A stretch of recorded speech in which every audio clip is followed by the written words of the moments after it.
ఘనంగా ముగిసిన బీవీ స్మారక క్రికెట్ టోర్నమెంట్.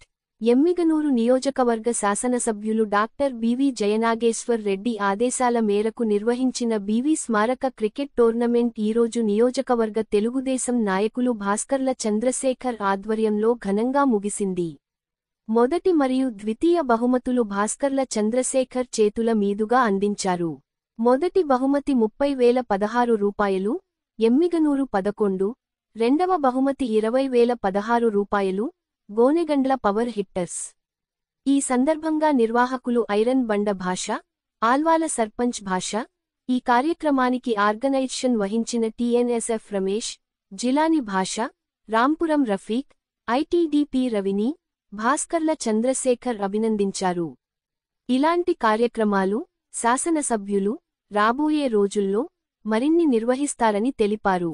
ఈ కార్యక్రమంలో మార్కెట్ యార్డ్ చైర్మన్ మల్లయ్య, మండల కన్వీనర్ తిరుపతయ్య, మండల ప్రధాన కార్యదర్శి రమణ చౌదరి, టౌన్ అధ్యక్షులు రహమతుల్లా, విద్యా కమిటీ చైర్మన్ రాంపురం రంజాన్, మాజీ మండల అధ్యక్షులు Nazeer Saheb, Kairavadi single window chairman Thimmareddy, Bande Nawaz, Mallela ఆఫ్రైడ్ రాజు, సొగనూరు జగదీశ్, సందీప్ నాయుడు, జైపాల్, టీడీపీ కుటుంబ సభ్యులు తదితరులు పాల్గొన్నారు.